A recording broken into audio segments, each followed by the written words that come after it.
Testing, testing. Something bad happened. Oh, here we go. Okay.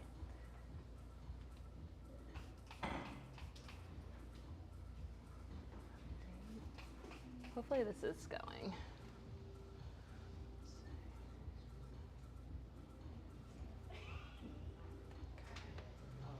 Oh, it smells good.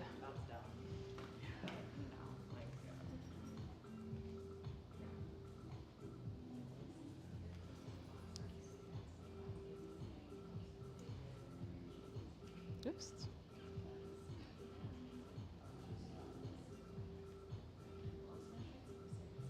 Good morning. Wow, like no, very little front row students showed up today. Thanks for being up here. Let's see, we have after school movement club starting this fall for Wednesdays, school age kids after school 3:30 to 5. Kids yoga fun night with Sarah, Friday, August 28th at 5:30. Pleasure body yoga with Brittany, Friday, September 4th at 7.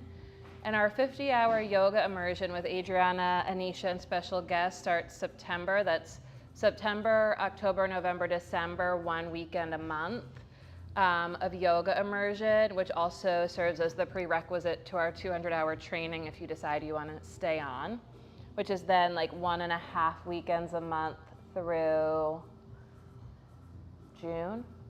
Is that true? Mia? Do you know? You've done training. It's like 1.5 weekends a month-ish, September to June. It's like 2. 2? Feels like. Okay. Oh, yes, I'm so glad I'm looking at this. You are the Lighthouse, a weekend yoga workshop with Desiree Rumba. Desiree has been my yoga teacher since the very early aughts. She is truly extraordinary. I have, for over 20 years, tried to do a weekend with her once a year, and it serves as enough physical, philosophical, and spiritual wisdom to like inspire my practice and teachings for the whole year and forever and ever after that. Like, she's the best. She's legit. I always offer a money back guarantee on this workshop and say, like, if you have other commitments, if I were you, I would move mountains in order to be here for this. And if it wasn't worth it, money back guarantee. She's the best. And I'm so excited that she's coming to my teacher.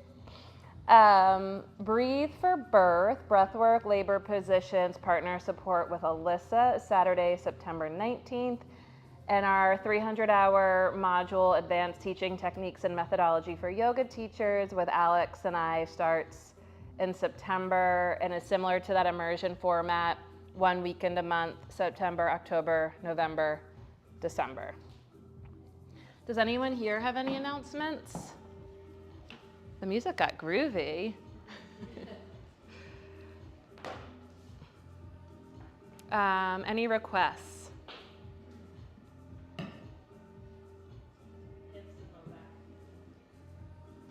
I'm feeling that too. Okay.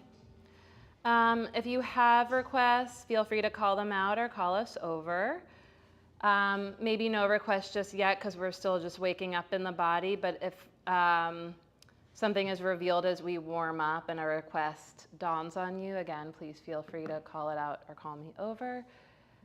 I'm embracing that I am a pleaser and I aim to please. So if you have a request, it is more than welcome. I always do my best to try to offer like a very full spectrum practice on most occasions. So we'll try to hit all the hot spots and we can focus on hips and low back. And anything else that comes to mind and body.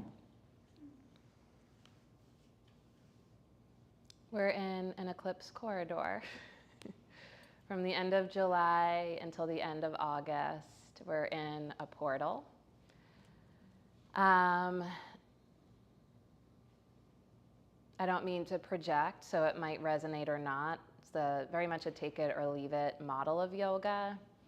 But over the last several years of eclipse corridors, it's become much more noticeable and profound how this is about a month in the year that does feel like a rebirth, that the corridor itself can be kind of a uncomfortable or just like challenging transition, kind of like being in the birth canal, which I was going to say we've all done before, but actually not the case. And I don't think either of my kids were ever in a birth canal.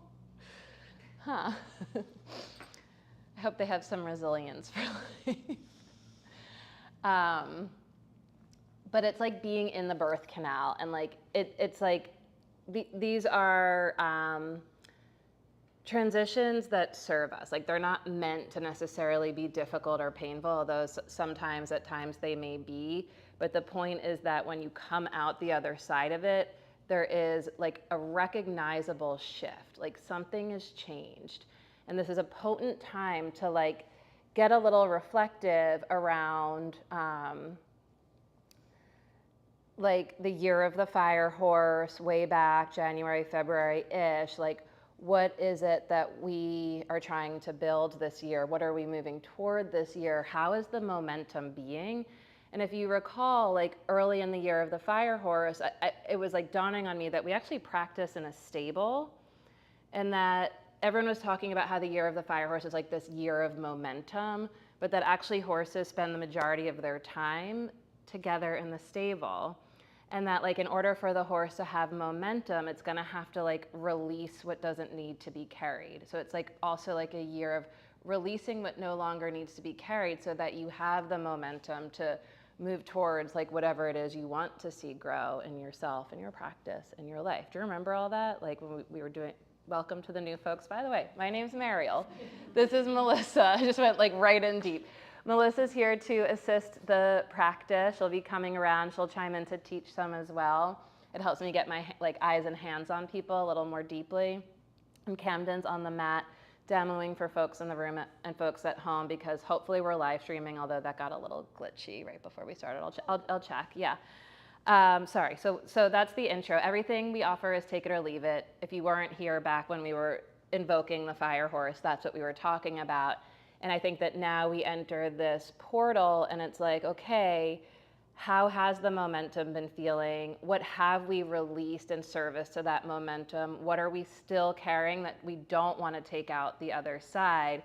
So that at the other side of this, the sort of tail end of the year, it's like we're getting to some sort of finish line, which is always a threshold, right? Like it's always unfinished. The finish just marks the next beginning, but that like, there is that like crossing over with some feeling of victoriousness, you know?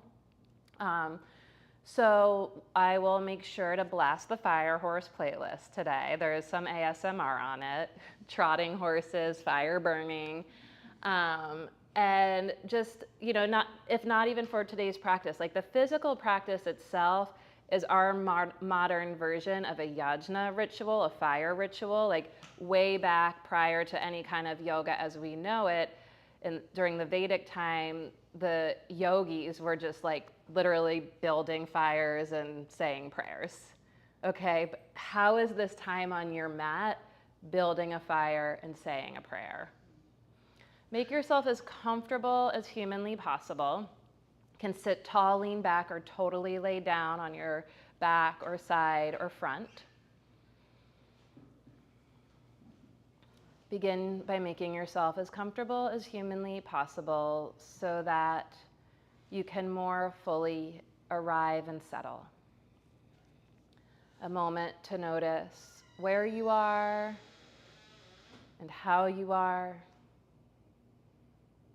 To maybe consider what brought you here today, if there is anything in particular you need or want to cultivate in yourself and your practice throughout this session.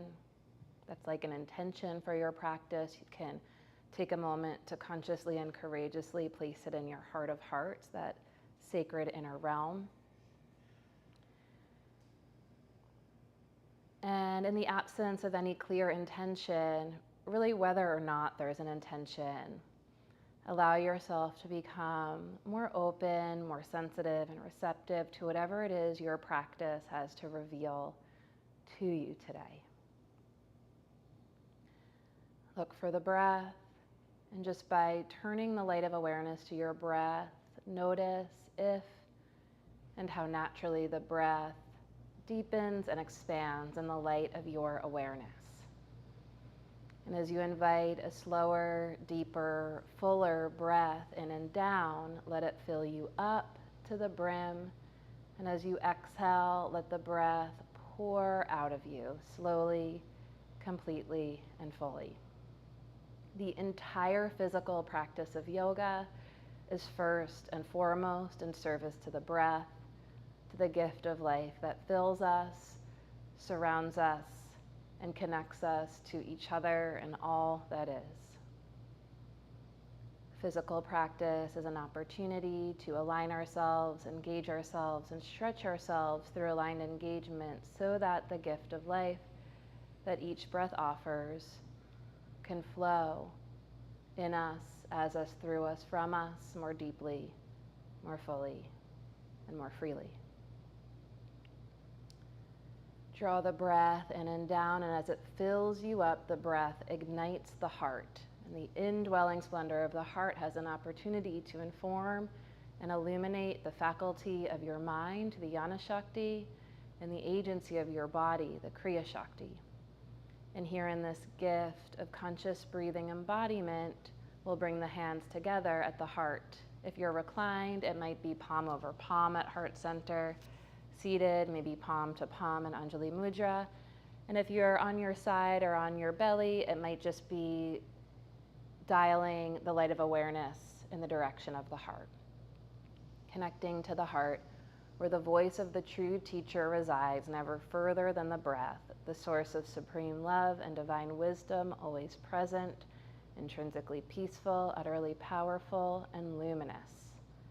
And we place this aspect of ourselves before us as a guide for at least the time we spend together. And together we set the tone for our practice by sharing the voices of our hearts and the sound of one collective Om. Feel free to join into the sound or just let it wash over you. Deep breath in.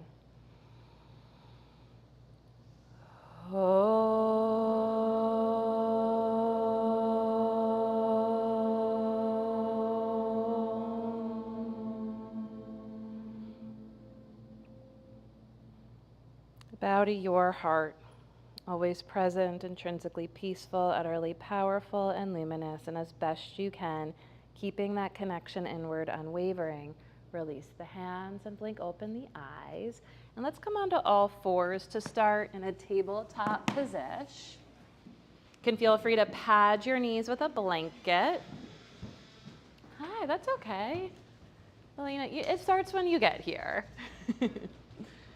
And again, if you're new to the studio, that really is our philosophy. We are the yoga of the householder. And as householders, we know and understand and accept that life is full. And so our philosophy is very much like your practice starts when you get here and it ends when you have to leave. And so if you have to come late or leave early, it's better to have come than to not come at all. You just got to get it in. Just link breath and movement in the ways that naturally feel good. You can begin with exhale, rounding, inhale, arching, cat-cow.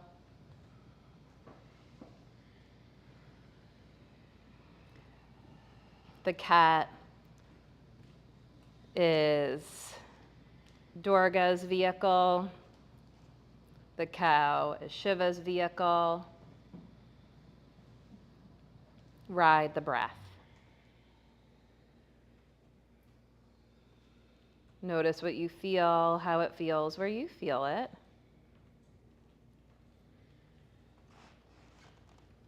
And as you're ready, in your own time, take your time. We'll meet in downward dog. If you need to stretch one leg back behind you just to check in with your lower legs, go for it. We'll meet in downward dog. And as you come into the first Adho Mukha Svanasana, you can pedal your feet from side to side to really emphasize the stretch through the soles of the feet. and the backs of the legs. Claw the fingertips, root the inner edges of the hands into the earth. And from the bottom of the heart, right inside the bottom tips of the shoulder blades, push down through your arms, deep into the depths of the earth as you launch up through the sides of the waist, the spine, the hips. Lift your heels high at first. Bend your knees, stick your butt out. Feel the sitting bones lift and spread, high and wide. And as the sitting bones lift and spread, draw your belly, your bottom ribs in and up off your thighs. Then press your thighs up to the sky. Think up, up, up, up, way more than back. And then heels towards the earth. Bottom ribs towards the spine. Pubic bone, tops of the thighs towards the sky. Tailbone and heels towards the earth. And let the light of awareness start to expand more fully and deeply in all directions. On your inhale, float your right leg high to the sky. Let the exhale carry it to lunge. Feel both feet on the ground, and on your inhale, reach your arms up. Drink the breath in, take it to heart, and as you exhale, feel both feet on the ground. With your next inhale, pull your feet towards each other, press the back knee and thigh to the sky, feel the legs get straighter and stronger behind you. And from the depth of your being, the ground of your being, your deepest core power, your pelvic floor, as you root through the legs, reach up, rise up through the spine, the crown, the arms, the fingertips. And as you rise up, reach up like you're holding on to the ceiling of the stable. Back knee presses up, just let the front thigh descend. Plant the hands, downward facing dog. And then pedal it out, like take a moment to pause and reflect. Do you notice any changes, any newfound space through which the light of awareness might flow more deeply, fully, or freely through one leg? Does one leg feel more grounded and or more spacious? On the inhale, float the left leg to the sky. Exhale, catch your lunge. Inhale to reach your arms up. The exhale is like the pause, the moment to feel both feet on the ground. And then as you inhale, energetically pull the feet towards each other, hug the legs to the midline, and draw the energy, the steadiness of the earth all the way up the legs into your hips, your pelvis, your center. And as you lift the back heel, knee, and thigh high to the sky, as you exhale, bend the front leg a little deeper. And from your ground of being, rise up, reach up through the spine, the crown, the elbow creases, the fingertips, even the thumbs more. And as you reach up through the thumbs, back knee straight and strong, bend the front leg even deeper. Good. Plant the hands, downward facing dog. Look for your breath. Let the breath carry you. Inhale to plank. Exhale, slowly lower towards the earth. Inhale, slide the heart forward and up. Press the inner edges of the hands down and back towards your feet. Light up the feet with your awareness. Press the tops of the feet down so much the knees and thighs lift. And on your exhale, let the breath carry you to downward dog. Breath to heart, heart to mind, mind to body. We dial into that channel of energy. Breath to heart, heart to mind, mind to body. And the physical practice is a strategy, a technology for holding that frequency, for containing and holding that frequency, and then emanating ultimately that frequency in the world around us. The breath ignites the heart feeds and illuminates the mind, and the mind feeds and illuminates the body. And here in this gift of conscious breathing embodiment, as you inhale, float the right leg to the sky. Exhale to catch your lunge. Back heel to the ground. Inhale for warrior two, facing the stairwell wall. Just take a moment again to feel both feet on the ground. Back leg straight, front knee and toes point straight ahead. And as you inhale, again, you hug the feet towards each other. and you create a strength in your legs from the ground all the way into your hips. And then the tendency is to lean forward over the front leg. So try to reach back through your left arm to pull yourself, guide yourself into center. And as you reach back through the left fingertips, bend the front leg deeper, hug the right heel in, guide the inner right thigh open. We'll bring the right forearm to the right thigh and sweep the left arm overhead. Extended side angle, Parsva Konasana. And from the core of your pelvis, push into your back leg. Drag energetically your back foot forward so you feel the back leg get super steady and strong. And as you hug the front heel in and use your arm to guide the inner front thigh open, anchor your tailbone down, bend the front leg deeper. Good. Exhale, touch the earth, downward facing dog. And check it out, like a good crescent lunge, a good warrior two, an extended side angle. These are great hip openers. Can you start to feel the difference through the legs, through the backs of the legs? The legs govern the lower back, and the only way to really access the strength of the legs that can and should support us, but is actually pretty dysfunctional in many cases, is through the hips, right? The hips are the threshold to the legs, and the legs support the low back. On the inhale, float the left leg to the sky. Exhale, catch your lunge. Back heel to the ground. Inhale for warrior two. Stretch your stance, stand your ganya. You can always bring your hands to your hips as you set up. Build it from the ground up. I was half asleep and I was listening to some shamanic podcast. Anyone else feel me on this in my liminal state? And she was saying something about how, I just remember this as I said the word foundation. She said something about this portal being about, we come out the other side having created new foundations. I don't know if that resonates with anyone, but she was channeling, so I just thought I would channel her. So take your time in setting the foundation here. The back leg is straight but not locked. Turn the back toes in. And as you pull the feet towards each other, does that help you find and feel the strength of your legs? Now the legs are strong, supporting you, holding you. And as you reach back through the right arm to find center, you can bend the front leg deeper. That's the hip opener. As you descend, not from the knee, from the top of the thigh towards the heel. And then squeeze the heel in and guide the knee open. Whoo, left forearm to thigh, sweep the right arm overhead. Extended side angle. Push through your back leg. Give it a little play. Is it straight or is it locked? Can you find the difference, discern between straight and locked? Squeeze the kneecap up, not back. And then hug the front heel in and use that left arm to push into the leg and guide it open. And from the left waistline, start to turn towards the sky. And from the right hip, reach out beyond your right fingertips. One more belly breath. And the exhale, plant the hands, downward dog. Look for the breath, breath to heart, heart to mind, mind to body. Notice any newfound space. You can stay here, rest in child's pose, or let the breath carry you through the linking vinyasa in the style of you. Just let the breath carry you and let the body adorn the breath. Move in the wake of the breath. Take your time. We'll meet in downward dog. Effective warm-up today. I feel like we've done 2 things and you raised the room 2 or 3 degrees just by what y'all just did. We're building a fire. You didn't enter a fire. It's not a hot room, right? But you just feel get hotter. You're doing your fire ritual. On your inhale, float the right leg to the sky. Exhale through to lunge. We'll pivot the feet to the left for wide-legged forward fold. Plenty of space today. And make your feet parallel or slightly turned in.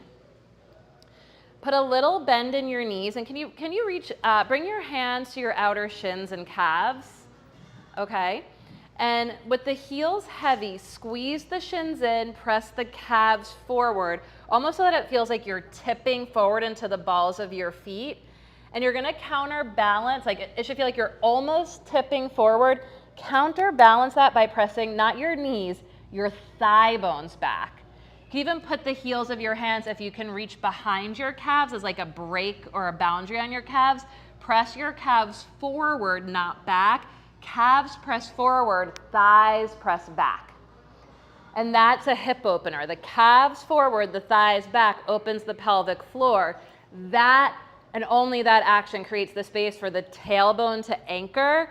And when the tailbone has that space to access its muscles and muscle attachments, you get traction in your low back. It's calves forward, thighs back, tailbone down. And when you get those three actions really in your body, you will get, I'm not projecting, traction through your whole spine. Head heavy, face soft. One more breath. And on your next exhale, just turn your right knee and toes to the front of your mat. Walk your hands to the top, step it back, downward dog. Dial in. The breath ignites the heart feeds the mind feeds the body. On the inhale, float the left leg to the sky. The exhale to catch the lunge. Pivot your feet to the right. Bring your strap with you if you have it. If you need it, we'll bring one over to you. Just give us an alert. I'd love everyone to have a strap. Melissa, will you come around with straps? And then either take the strap or interlace your hands behind your back for a shoulder stretch.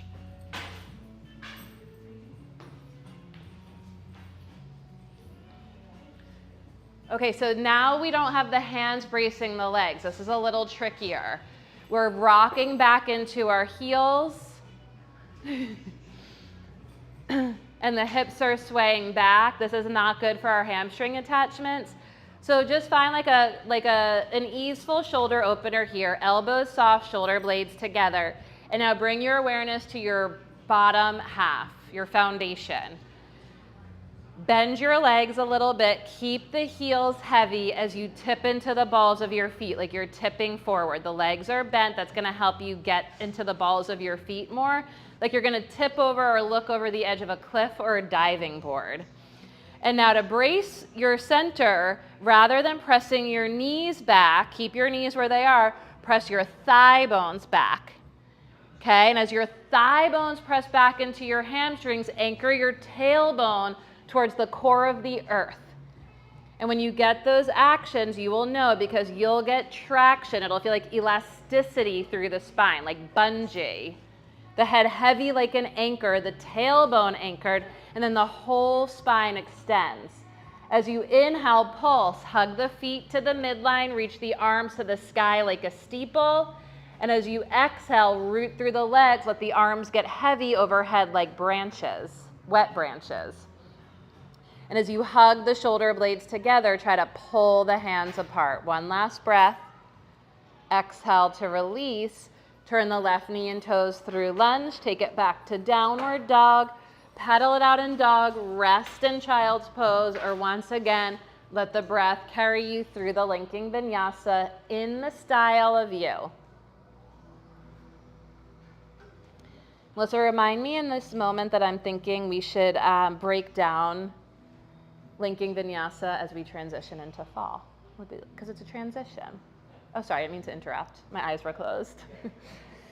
We'll meet in downward dog. Take your time.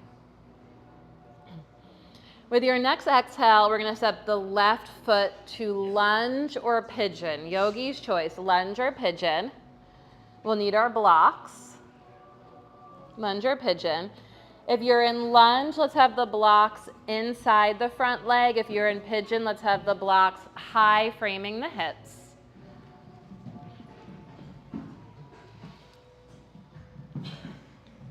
Good. Activate the back leg.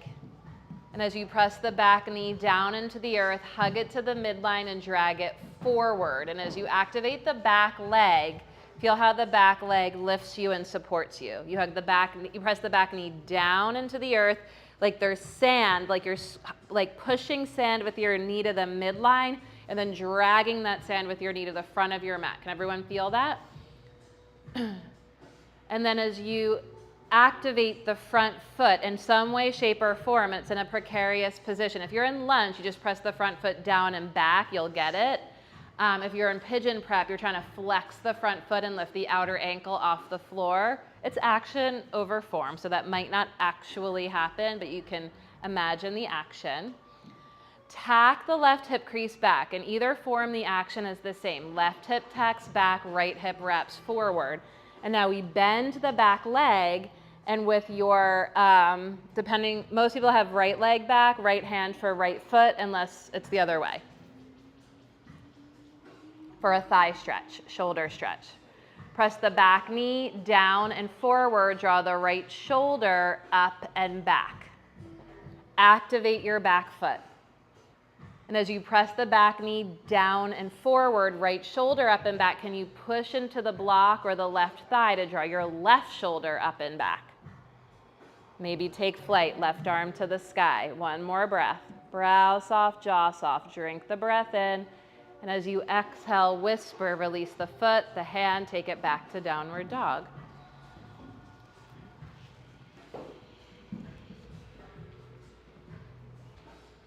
That's a long hold, yeah? For the newer folks, just like, you know, preemptively trying to redeem myself, those of you in the room, like, we don't usually hold these poses this long, right? Maybe on Saturday mornings with Larry, you do longer holds. But this is like part of what it means to like be in the portal, be in the corridor, the birth canal, if you will. Inhale, right leg to the sky. Exhale through to lunge or pigeon prep. It doesn't have to be the same on side to side. Just honor and respect that the different parts and sides of your body might have different needs. We'll bring the blocks inside the front foot for lunge or framing the hips in pigeon prep. Wherever you are, back knee to the ground, and regardless of the form, the action is the same for the back leg.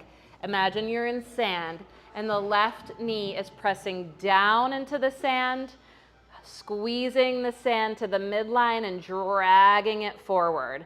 And as you press the back knee down, in, and forward, do you feel how that lifts you up, holds you up? Bend the back leg, and with your left hand, find your left foot or whatever your back leg is with that hand, and pull the front hip crease back, like you're trying to square your hips to the front by ever so slightly, like twisting or turning your hips from left to right. Keep the left shoulder up and back, draw the right shoulder up and back. Right hand might come to the thigh as you draw the right shoulder up and back. Maybe take flight. And it's the connection to, the awareness of the action of the back leg that upholds you, uplifts you, supports you. What can't be seen but can be felt. Press the back knee down, in, and forward. Reach up a little bit higher. And as you exhale, slowly, gently release. Downward dog. In the downward dog, take your feet anywhere between hips width and outer hips width apart. Shrug your shoulders towards your wrists as though the upper body's trying to move towards plank, but the lower body's trying to stay in down dog. Lift the heels high, bend the knees deep.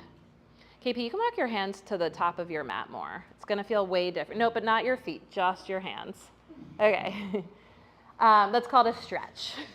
Stretch yourself. Draw the bottom ribs towards the spine, like bow in towards your heart, like that gesture of turning into the heart and a gesture of supreme humility for the voice of the true teacher within you.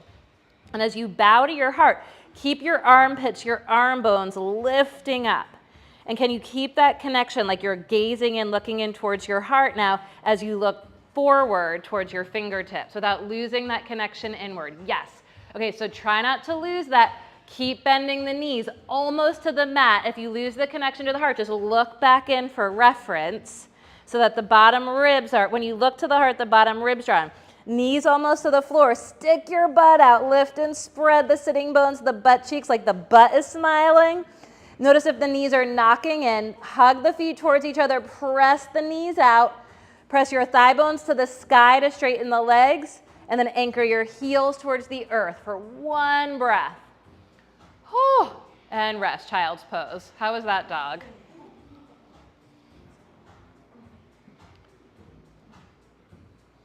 We take that pose, so now I'm projecting. I don't mean to project, but I'm projecting, so I guess I do mean it.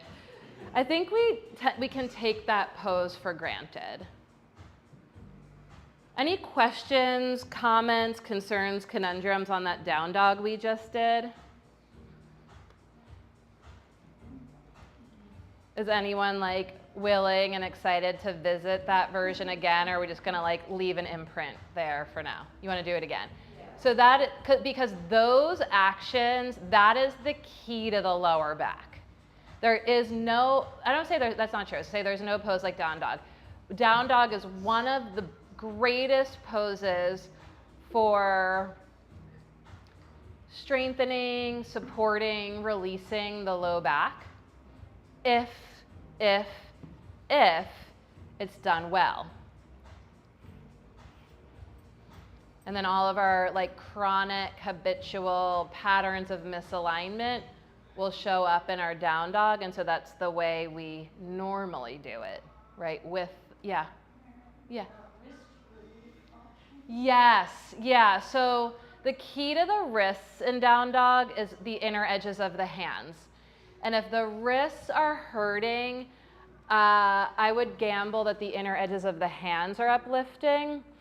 The key for me, in my experience, because I used to get the wrist pain and I just kind of dealt with it until it also became shoulder pain, it just travels up, is to do it on ridge tops, which will feel unsustainable at first.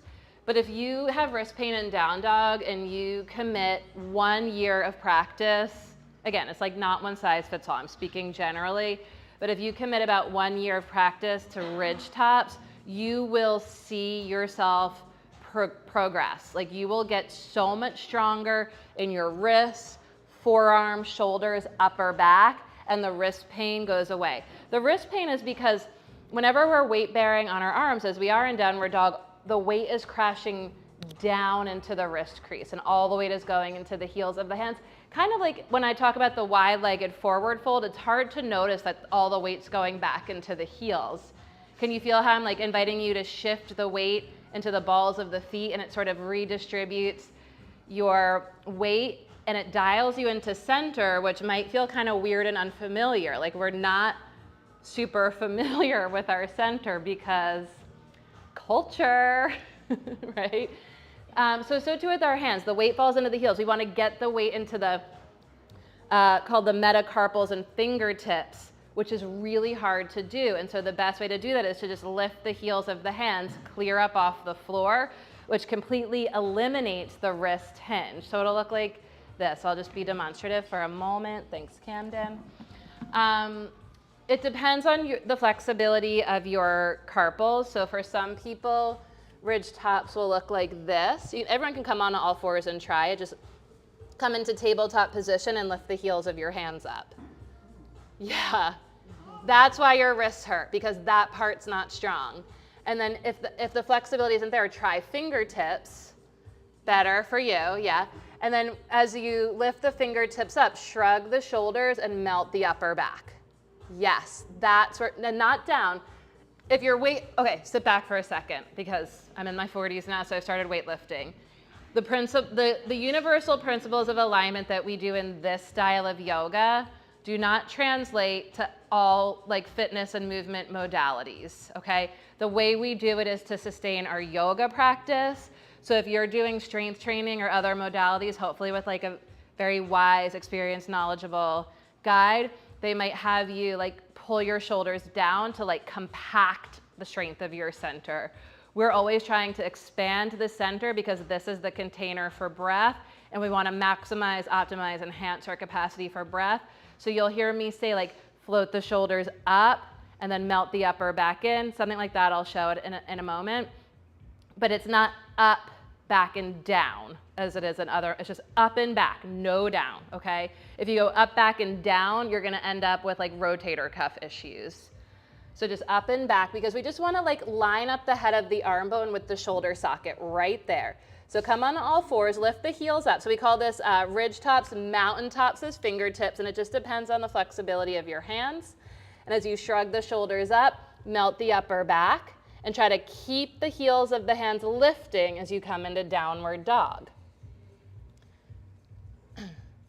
push through the fingertips, lift through the hips, ground through the heels as you spread the toes, claw the fingers, and lower the knees down and sit back on your heels. That was awesome. How's that feel? Yeah, that's better. No wrist pain.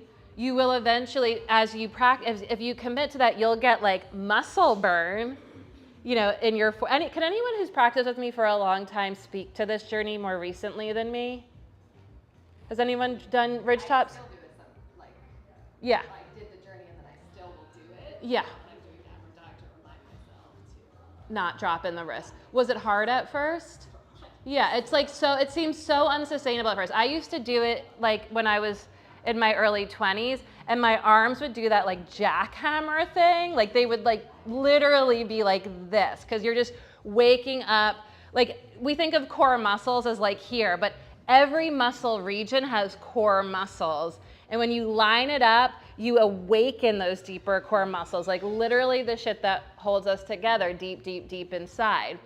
So just because, don't confuse hard with bad, but also don't confuse pain with good. Like we want, in our style of yoga, it is not a no pain, no gain model. We want, ideally, no pain. We also acknowledge that like there is no version of life that is pain-free. So like, what do we do with it? We see it as a misalignment, as an indication where we need to align, right? So ridge tops or mountain tops, at least till the end of the year, as much of your practice as you can. At first it will not feel very sustainable, but by the end of the year you might really surprise yourself and go like, oh, the wrist pain is gone. And then like forget about ridge tops, and in a few months you're like, oh weird, my wrist hurts, and you're like, oh yeah, ridge tops. It's a little different for folks who are like in pregnancy or postpartum. Then like just wrist stuff can be like its own thing. Like ridge tops isn't going to do anything about that. But regardless, it's good to have and know. But anyone in any kind of relationship to technology, anyone here have a relationship to technology, like a keyboard or a mouse? Ridge tops is like investing in the extended warranty on your carpal tunnel. How do you align the index forward? I say index fingers parallel. Yeah, I think you get a lot of good alignment for free when you make the index fingers like 11s. And then do this action. We'll do one more thing. We're really nerding out today. Come onto all fours. Make your index fingers parallel, shoulder width apart. Lift the heels of the hands up. Find your ridge tops or mountain tops. Shrug your shoulders. Melt the upper back between the shoulder blades. And then do this action of, as you press the index finger and thumb down, like on your left hand, squeeze the index finger and thumb towards each other energetically. Squeeze the index finger and thumb towards each other on the right hand. Like you're trying to like pinch your mat and rest. How's that? That's really nerdy. But like, you know, the bad news is it's kind of hard. The good news is it's the same in every pose. Like there is no pose where that's not actually the action. It's called Hasta Bandha. So like even in, I love a yoga pose. I don't get enough of these at this point in my life. Like even in the top arm, can you see the action? I'm doing it even here. I can add it here. And when I do it, can you feel like the whole, like everything? This is like from the action in my hands. So does it look a little different than when I first got in? It's an activation. Someone should take a picture of that. Oh, well, maybe it's on YouTube or something in the ether web of Matrix. What do they call that? The World Wide Web.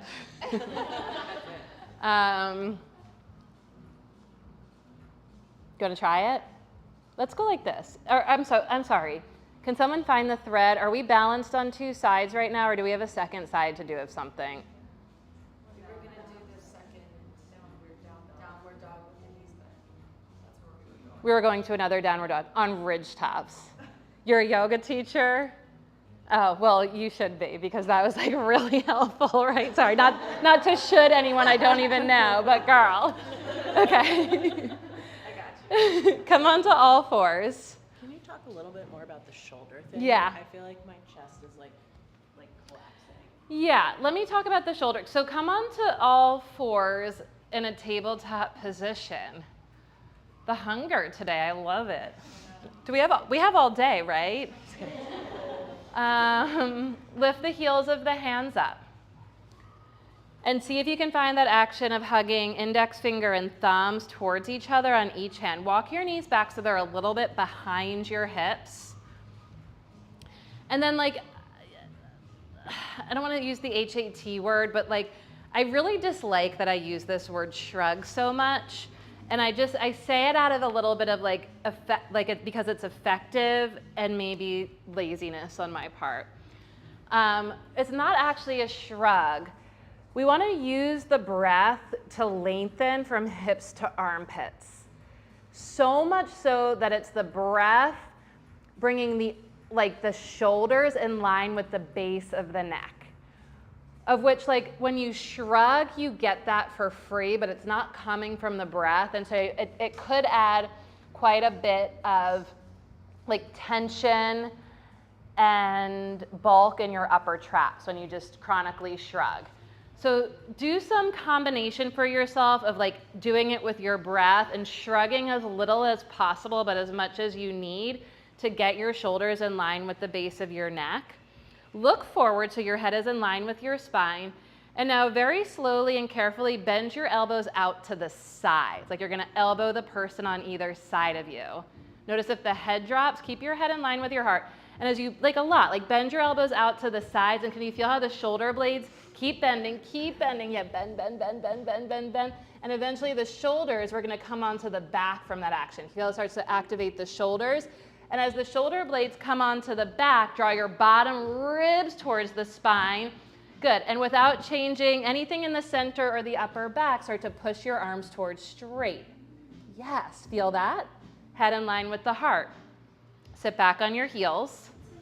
Does that make sense? You can just turn towards the center for a sec. What do I have on under? Okay. So I gotta check. Do I have a bra top on? I'm about to take my shirt off. Okay, so come where you can see if you're not sure. Bung hol yao. Sorry, if you're of a certain age. This is stupid. Okay, so watch the shoulders. You see how I just lengthened? This is my where I used to be or wanna be. This is where I now know to come. Can you see the difference? Okay, not here, holding the center, not squeezing in, not just dialing in. And then watch the shoulders. Can you see that? Okay, my head dropped, my bottom ribs are drawing up. I'm gonna look forward, and I'm gonna keep that as I push the arms. I'm just looking down because I think it shows the upper back more. Does that help to see? Did you get to see that from that? Okay. When you bend your elbows out to the sides, it draws the shoulder blades together. And then you want to keep that connection.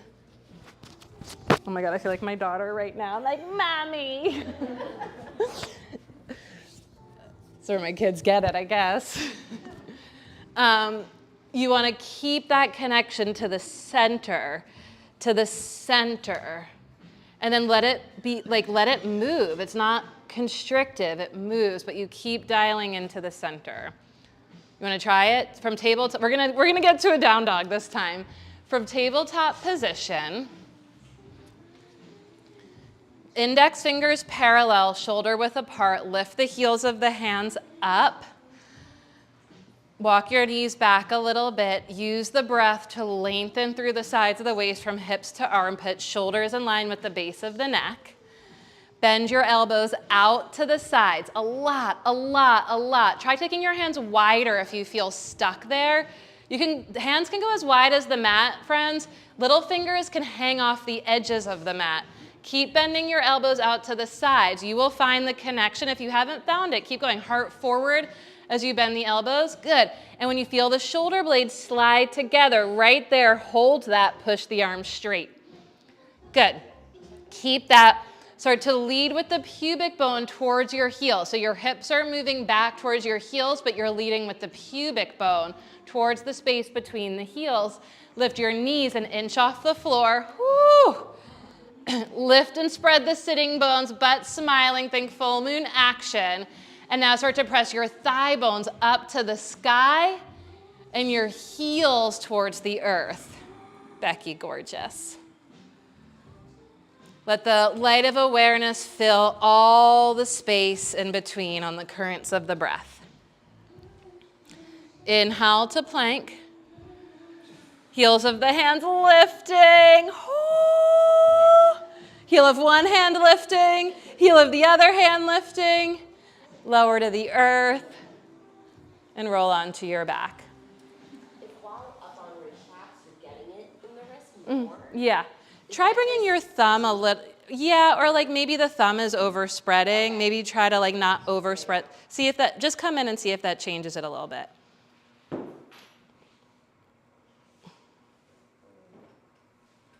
Not so much. What? Okay, and I can see that like you're really flexible right there, so it might mean like pressing more here so that there's less hinge there. Does that make sense? That's going to be hard though. That's like really, it's like gripping with your thumb instead of, does that do something? You have a lot of hinge there. Yeah. Yeah. I wonder what happens if, could you go like that? Is that even a thing? No. But yeah, that's actually easier. Yeah, that's better because we're taking the, see how, because we're taking the hinge out of it. So you always look to the joint Yeah. to support the joint.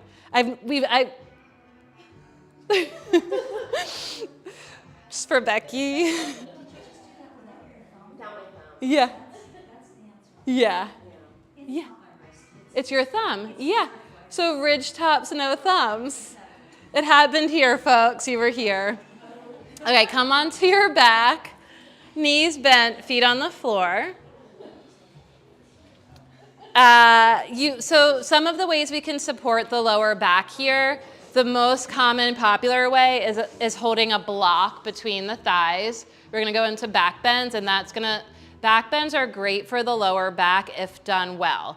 The other option that I've been really into this past year is a strap around the thighs, so that rather than hugging the block, the strap creates the boundaries that makes it so that the thighs can't splay. Then the thighs won't be allowed to splay, and you can actually push out into the strap, which creates space and traction in your SI joint. So the block protects the SI joint, and then the strap actually can create space in the SI joint. It just depends what you're going for. With the legs bent, knees and feet are going to be hips width apart, feet parallel. Bend your elbows alongside your waist and prep for bridge pose. And again, with every inhale, you want to get that length from hips to armpit so that the shoulders are in line with the base of the neck. Less from the shrugging action if possible. From the shrugging action, as much as needed, as little as needed. And then right there at the uppermost part of your back, you're going to curl the shoulder blades into the upper back, into the spine so that they come together, just like we did in tabletop. And then to hold it, the action of like creating that engagement and then holding that engagement is pressing the center back of the skull into the earth. And when you press the center back of the skull into the earth, you're going to feel all those muscles activate around the alignment of your neck and upper back. Press the elbows down, the center back of the skull down, stand through the feet to lift the hips up. The palms can come to rest anywhere on your midsection so that you can feel the rise and fall of the breath, and the palms of your hands. Walk your feet this way a little bit. Yep, a little bit more. Right there, perfect. So yes, just got grew. Walk your feet so that they're right underneath the knees, yes. And as you inhale, hug the legs to the midline, feel the center expand. That's good. And as you exhale, feel the center soften. Press your feet down and forward. Feel the bridge grow from inside out. You could stay here for a couple more breaths or extend the arms, press the palms into the earth, extend the arms, turn your palms up, try to get the thumbnails to the earth. Maybe interlace your hands underneath you and press your forearms, your wrist knobs down into the earth. One more of the deepest, fullest breaths. And on the exhale, slowly lower. If you have the arms interlaced and you really love it, you might experiment with lowering down onto interlaced hands. That's not for everyone. It's pretty spicy. Okay. We're going to do another bridge pose option, this time to bring it into Urdhva Dhanurasana, which is also extremely dicey for the wrists. In Urdhva Dhanurasana, we want all the same actions. You'll see me most often do this on ridge tops due to an old wrist injury and shoulder injury on my left side. It just is like a way that I protect myself. So even Urdhva can be done on ridge tops, and I highly recommend it. But if not on ridge tops, if you're just, exploring something that feels more stable, and you can do Urdhva, you're gonna try to get your index fingers even here more parallel to slightly turned out. The index fingers are gonna wanna point in this pose. That is a misalignment and not sustainable. You wanna start to spread your index fingers to parallel or even slightly turned out, and the inner edges of the hands pressed down. Bend your legs, feet on the floor. Bend your elbows, framing your waist. Palms to the midline, fingers to the sky. Press the center back of the skull down. Press the elbows down. Carve the shoulder blades together to the spine. Stand through your feet. Lift your hips up. Find your breath. Make it an offering to the breath. Remember, the entire physical practice of yoga is first and foremost in service to the breath, whose currents naturally flow in the direction of the heart where the voice of the true teacher resides. If you want more, big if, you can extend the arms, you can interlace the hands, you can get the palms underneath the back of the hips, the back of the waist, or you can take your fingertips outside your ears as wide as your mat. Fingers point towards the feet, and you can push through the legs and arms to come to the top of your head. Suck the armpits in, and then stand through the legs, push through the arms to come into Urdhva Dhanurasana. In Urdhva Dhanurasana, turn your toes in, heels out, toes in, heels out, hug your legs to the midline. As you push through the legs, you press the heart forward, root through the inner edges of the hands, and turn your hands out a little bit like you're trying to open jars. Breathe. Wherever you are, however you choose to be, the practice of yoga is turning to the breath and noticing how the breath delights in the light of your awareness. With an exhale, as you're ready, slowly lower down to the lap of the earth.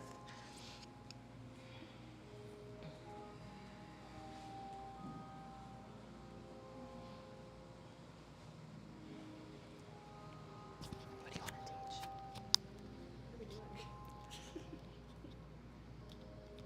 Enjoy the rhythmic beating of your heart.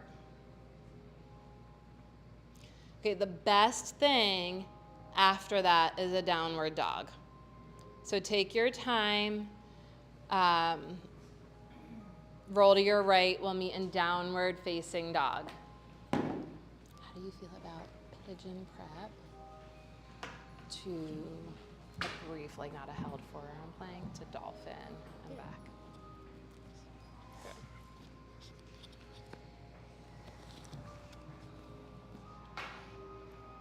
Pedal it out, notice what you feel, how it feels where you feel it. I just turn the mic over to Melissa in a moment, but I think it's so interesting. Does anyone feel like the presence of tension in the backs of their legs after that? Because bending over backwards is like a little stressful, and that sensation in the back of your legs is a stress response.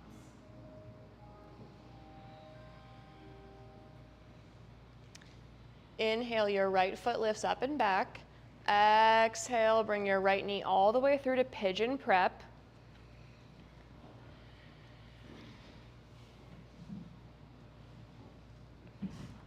Some of you might be a little more upright. You're welcome to walk your back knee back so long as you can keep your hips lifted, like how we've been teaching it here for all the time. Land where you land and see if you can tuck your back toes. Look at your front foot, really flex through your toes. Nice. Now as you inhale, imagine hugging your knees into one another. Feel your pelvis lift up and away from the earth. And as you exhale, use that action to press down through your legs and out through your feet. As you exhale, lengthen up and out through the crown of your head. You can stay here or option to bend your left knee and you can take the thigh stretch. Left hand or strap grabs for your left foot. Once you grab for your foot, feel your hand connect to your foot and your foot back into your hand. Flex through your toes. Big breath in. And as you exhale, slowly release your hand from your leg. Listen carefully, ditch your blocks. Lower down to your forearms and interlace your hands underneath your face. Shimmy your elbows to be underneath your shoulders. I have a real tendency to be really wide with this. Tuck your back toes, lift your back knee, step your feet back to forearm plank. Knees can be up or down here, it's all the same. Everyone look at your hands, look where you want to go. Inhale to press your wrist knobs down into the earth, draw your shoulders up towards your ears, and as you exhale, press out through the backs of your feet to lengthen through your whole body. You can stay like this or option to inhale, walk your feet in to meet your hands for dolphin pose. As you exhale, press down into your feet to lift your hips high to the sky. Look at your hands, see where you want to go. Inhale, press your arms past the floor into the earth beneath you. Exhale to draw your shoulders up and back, lengthen through the sides of your waist. No option to stay here or start to inhale, lift your right foot, look at your toes, turn your toes in towards the center of you, your midline. Exhale, lower your right leg down, other side. Inhale, your left foot lifts up and back. Exhale, turn your toes in, hug your legs together. Exhale, lower your feet down, walk your feet back to plank, lower your knees down, take child's pose or lie on your belly to come back to your breath. Breathe deeply and fully.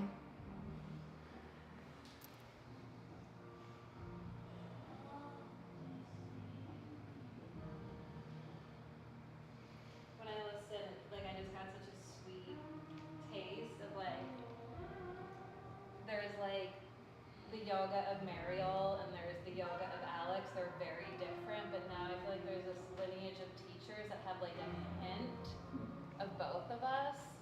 Does anyone else here that has been practicing with us for a long time? Oh, it's like sugar and milk and coffee.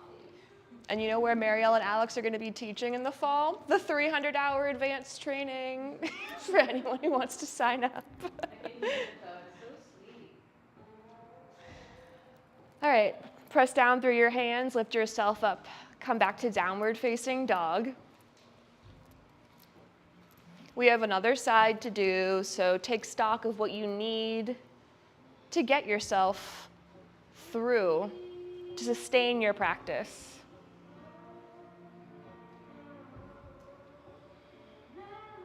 Inhale, your left foot lifts up and back.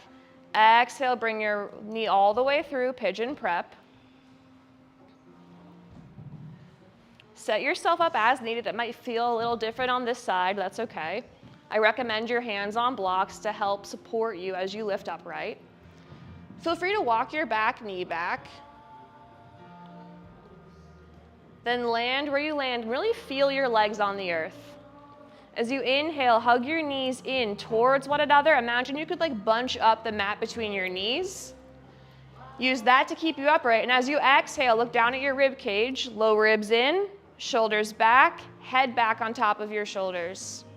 Option to be here or bend your right knee. And as you exhale, your right hand grabs for your foot.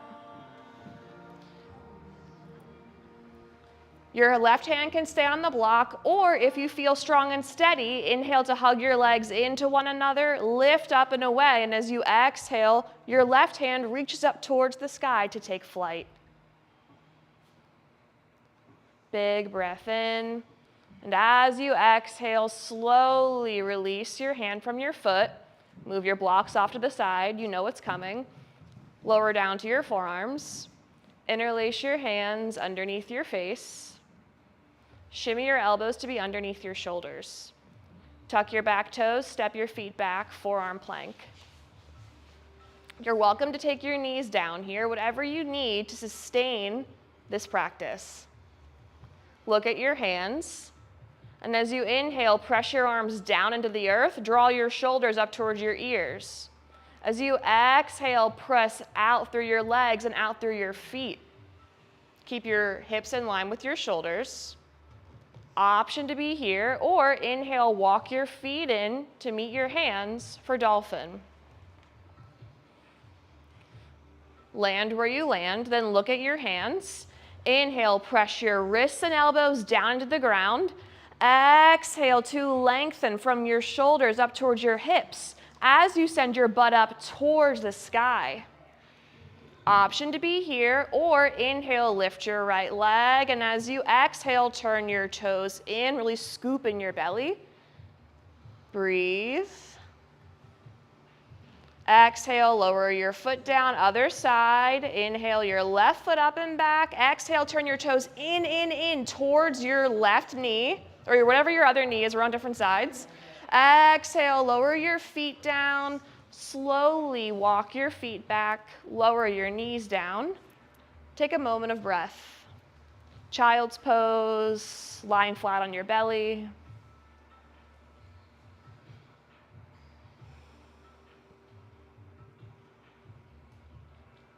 I thought that would be better coming from you than me. Okay. It's such a beautiful sequence, though, of shifting the focal point of the pose into the center of the heart. We're in Leo season, and Leo rules the heart, or other way around. And so just to kind of let today's practice culminate in that sort of standing in and on and from the heart as the foundation, that as we go through this portal in Leo and we come out the other side in Virgo, may we find a new or renewed foundation that is the heart, that we stand in and on and from the heart. That is the path of this particular yoga, this lineage. It's the path of the engaged heart. Feel the breath in the back and sides of your waist. Let the breath carry the light of awareness through every fiber of your being, sort of lighting the unlit corners. We'll begin to make our way onto the back with the knees bent again and the feet on the floor.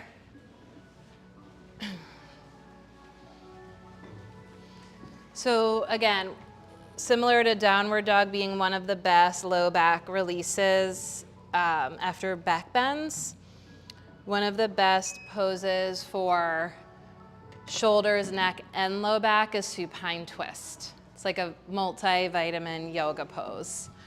So knees bent, feet on the floor. Let's go ahead and cross the right thigh over the left thigh, thigh to thigh. So your hamstrings are resting on your quads. Take your arms out in cactus, palms up, and have your elbows in line with your shoulders or a little lower. So in line with the shoulders, and if that feels like any tension or holding, try lowering the elbows down a little bit. And then wrists, hands in line with the elbows or wider. Does that make sense?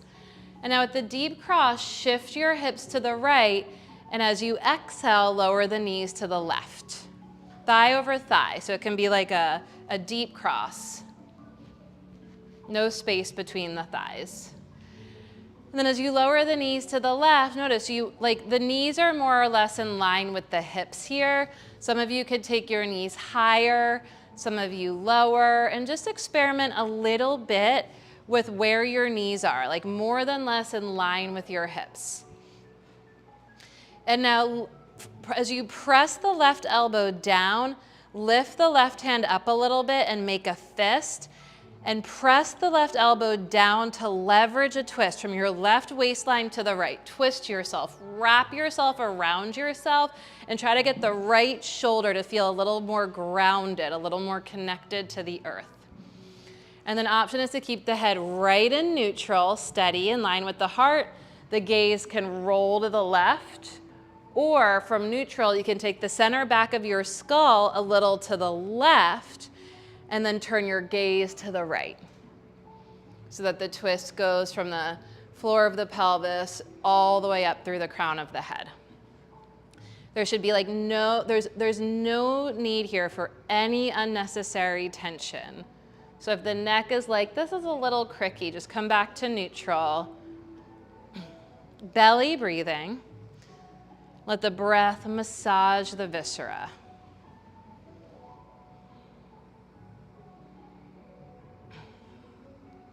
And as we come towards the end of the pose, notice what it feels like to do the action of trying to pull your legs apart. It creates a little bit more of a hip opener, a little bit more low back release.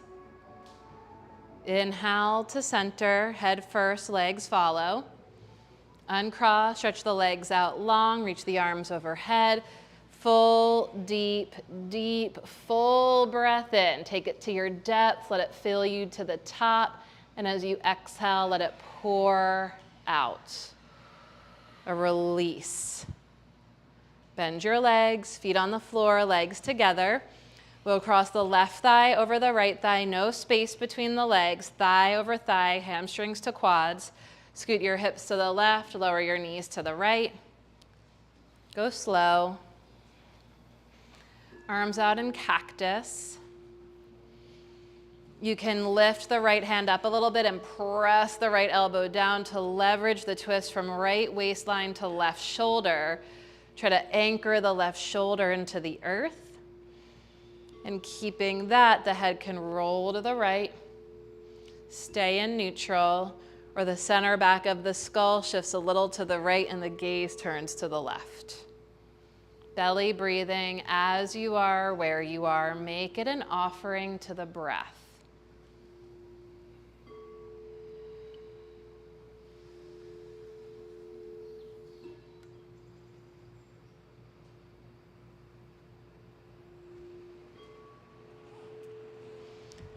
On an inhale, head to center, legs to center, uncross. Shift the hips to neutral. Stretch the legs out long, reach the arms overhead. 3 of the deepest, fullest breaths in, and the most complete exhale, release out. And the style of you, slow, deep, full, in both directions. Take your time bathing in breath. And at the bottom of your next exhale, like after the 3rd round, hug your knees in towards your chest, wrap your arms around your legs, give yourself the sweetest, most loving embrace. Scan your body, see if you'd like happy baby here and now.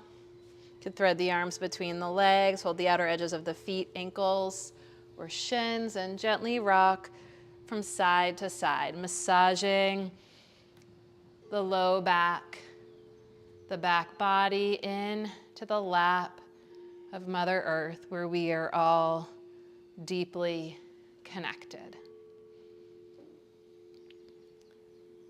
Scan your body with breath and awareness. Are there any final poses, movements, or adjustments that you need or want to make in order to feel completely prepared to fully relax?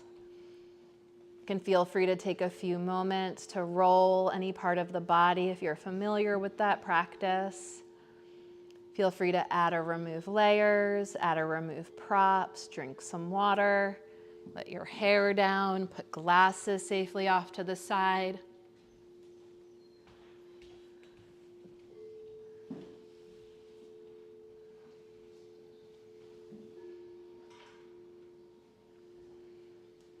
Treat yourself as royalty.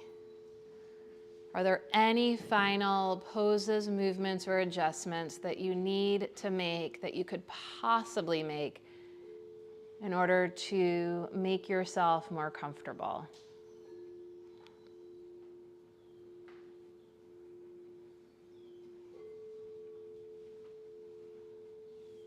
Is there any final adjustment that can move you a little more comfortably into stillness?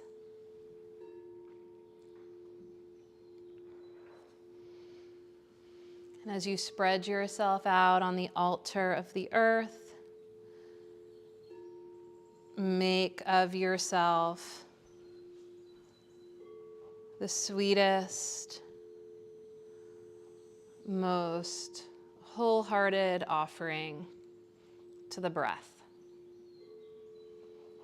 Just as the breath offers itself to you unconditionally, whether you pay attention or not, take this time to offer yourself to the breath.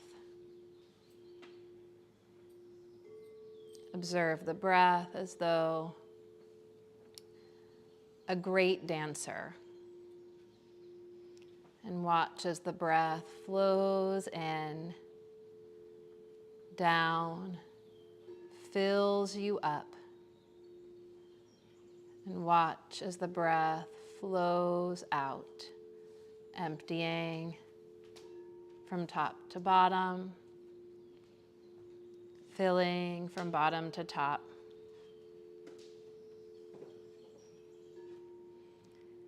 If the mind wanders, as is the nature of the mind, feel free to connect your breath to the sound of the singing bowl.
Invite a deeper breath in and a longer breath out.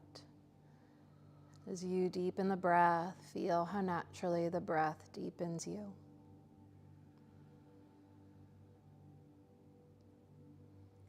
Let the spirit that you are begin to gently and slowly awaken the body that you have. And let the body that you have begin to slowly and gently embrace, affirm, and adorn the spirit that you are. Literally wrapping yourself around yourself. For this is, and you are, the gift of life.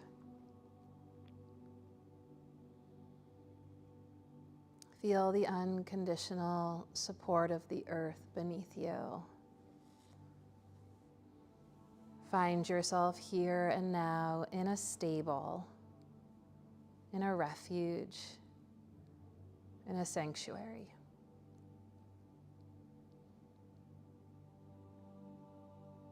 We heat the body to cool the mind so that the mind can more clearly reflect and reveal the presence of the heart. What does the heart hold? What is it time to release? What is it that you want to see grow? And what is no longer yours to carry?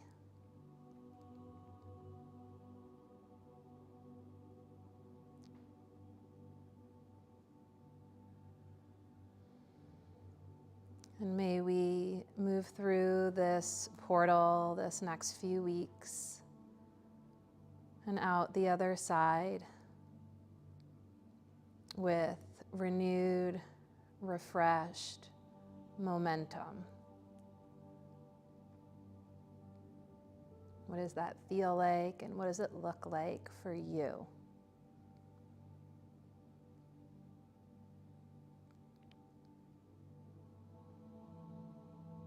Where are you heading?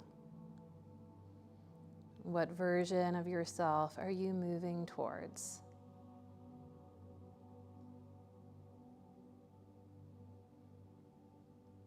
Take a moment to acknowledge, honor, and affirm the you that you are, exactly as you are. Everything you are, you need not purge. Everything you need, you have for your own fulfillment. You are sufficient unto yourself. Take a moment to acknowledge, honor, and affirm the you that you were.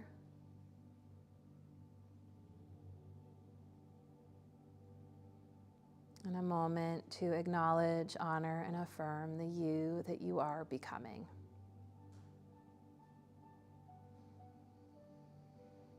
And as you're ready, gently wiggling toes and fingers, stretching through arms and legs. At your own pace, you can bend your legs, feel your feet on the ground, and or turn your palms onto the lap of the earth, and just take a moment to call yourself down to earth and back to reality. And take a moment to visualize the ways in which you stretch yourself, this practice of yoga, your spiritual self, into the activities of your daily life in and of material reality. And in so doing, the light, the beauty, the goodness you bring to those in the world around you. And with all my heart, I thank you for that, for upholding beauty in this world just by your presence, just by being in it and of it. When you're ready, roll to one side, press through strong arms, find your way into some comfortable seated posture with the eyes closed and the hands folded before the heart in Anjali Mudra. And a final gesture of sincere self-reverence that again honors and acknowledges the voice of the true teacher, never further than your heart, which is never further than your breath. And a gesture that places this aspect of the self, the source, of supreme love and divine wisdom, of indwelling light before us as both a guide and an offering in all we do. In so doing, bringing more beauty, more goodness to those in the world around us.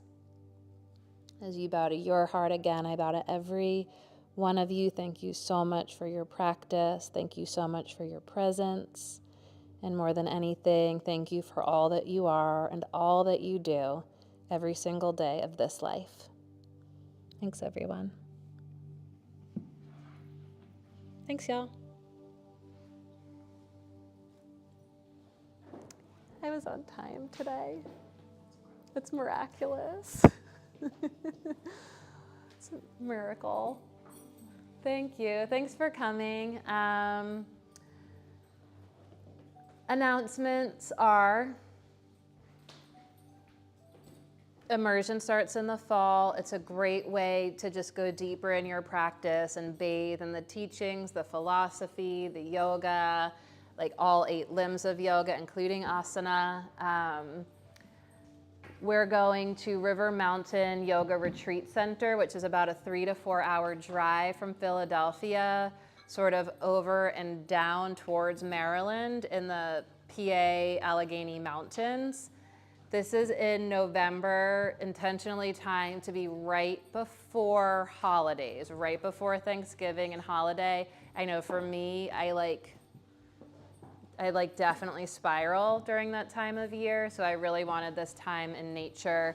It's yoga, hiking, and horseback riding for I think it's just 3 nights in the mountains. We'll have campfires. I'm gonna go to Moore Brothers Wine in Jersey and pick out some really great bottles of wine, and we'll just, get grounded and centered before what is, in my opinion, the madness.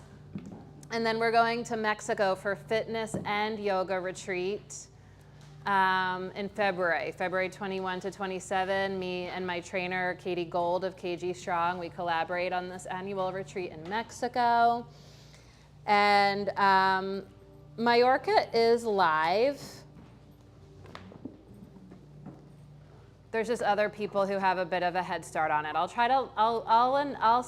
We'll send a studio-wide email by the end of the week, early next week. But if you are interested and you want first dibs, with promo codes before maybe the VIPs use them up, if you're interested, reach out before it goes live, is what I'm trying to say. Mallorca is July 9th to the 15th in Spain.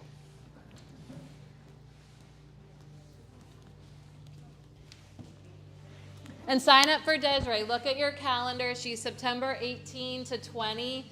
And I'm telling you, move mountains if needed. Encouraging you.